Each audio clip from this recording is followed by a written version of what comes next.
Hello everyone, welcome to UP teacher. आज हम लोग पढ़ेंगे मनोविज्ञान के प्रमुख संप्रदाय और इंग्लिश में बोलते हैं स्कूल्स ऑफ साइकोलॉजी। ओके, तो स्टार्ट करते हैं हम लोग अपना। मनोविज्ञान के संप्रदाय से हमारा अर्थ उन विचारधाराओं से है जो समय समय पर मनोविज्ञान को प्रभावित करती रही हैं। ठीक है, हम ऐसी ही कुछ विचारधाराओं पर चर्चा करेंगे।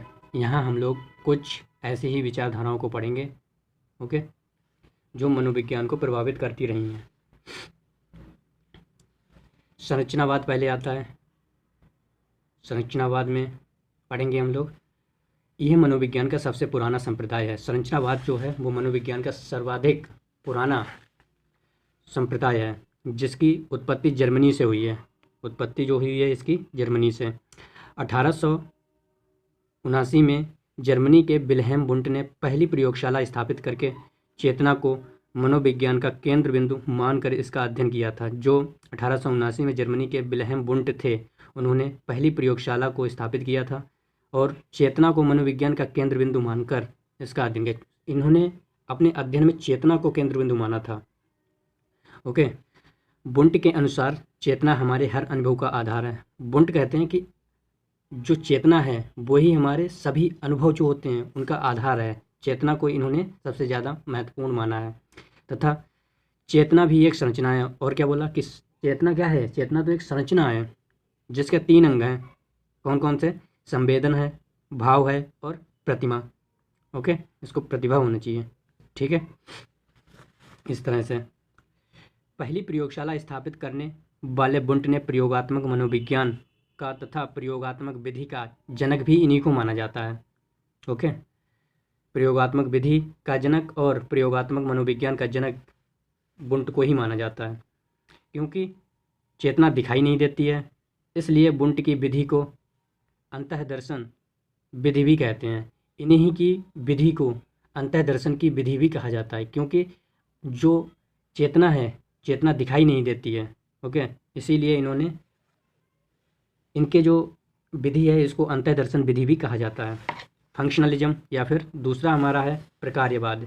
इसके क्या है कि चेतना के कार्य क्या क्या हैं, इस पर बेस्ड है फंक्शनलिज्म। इस संप्रदाय के जनक विल्हेम जेम्स, जिन्होंने कैम्ब्रिज में मनोविज्ञान की दूसरी प्रयोगशाला खोली। इस मनोविज्ञान के जो संप्रदाय के जो जनक थे वो विलियम जेम्स हैं, जिन्होंने दूसरी मनोविज्ञान की प्रयोगशाला खोली थी। और कहाँ? कैम्ब्रिज में। जेम्स मानते थे कि चेतना दिखाई नहीं देती है। जेम्स के अकॉर्डिंग जो चेतना है वो दिखाई नहीं देती है, ये मानते थे। इसलिए संरचनावादियों द्वारा चेतना के अंगों को बताना निरर्थक है। ये मानते हैं कि चेतना के अंगों को बताना निरर्थक है। जो मनोविज्ञान के संप्रदाय में जो पहला था संरचनावाद, उसमें बताया था, उसके विरुद्ध है ये। इसलिए उन्होंने चेतना की जगह चेतना के कार्यों पर फोकस करने के लिए कहा। इसीलिए इन्होंने कहा कि चेतना की जगह चेतना के कार्यों पर फोकस करना चाहिए हमारे लिए, ना कि चेतना पर। और इसीलिए यह संप्रदाय प्रकार्यवादी संप्रदाय कहलाया।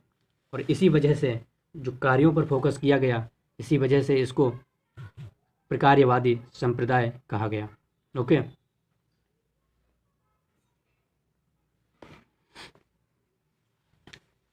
जेम्स की प्रसिद्ध पुस्तक जो है द प्रिंसिपल्स ऑफ साइकोलॉजी को मनोविज्ञान की पहली प्रमाणिक पुस्तक माना जाता है। और इसकी लोकप्रियता ने जेम्स को मनोविज्ञान का जनक बना दिया।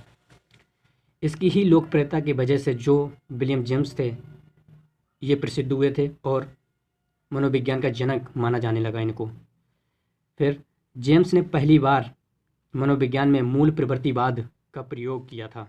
जेम्स थे, इन्होंने ही मनोविज्ञान में मूल प्रवृत्तिवाद का प्रयोग किया था। सबसे पहले अगर बात पूछी जाए कि क्वेश्चन बने कि सबसे पहले मूल प्रवृत्तिवाद किसने यूज किया था, तो जेम्स ही थे, हमारे विलियम जेम्स। ओके, अब हम लोग पढ़ेंगे उद्देश्यवाद, या फिर इसको इंग्लिश में बोलते हैं पर्पजियम। ठीक है, 1904 के आसपास मनोविज्ञान में मैकडूगल के नेतृत्व में उद्देश्यवाद का जन्म हुआ। 1904 में ठीक है। मनोविज्ञान में जो मैकडूगल थे, इनके नेतृत्व में उद्देश्यवाद का जन्म हुआ, जिसे हम हॉर्मिकवाद भी कहते हैं। इसी को हम लोग बोलते हैं हॉर्मिकवाद। ओके, हॉर्मिकवाद या फिर जो हॉर्मिक है, हॉर्मिक शब्द की जो उत्पत्ति है वो कहाँ से आया है? ये शब्द यूनानी भाषा का है, जिसका अर्थ है प्रयोजन या उद्देश्य। ओके, अर्थात इसका मतलब क्या है? हमारे प्रत्येक व्यवहार का कोई ना कोई उद्देश्य होता है।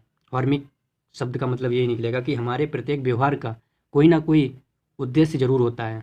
ओके, आगे बढ़ते हैं हम लोग।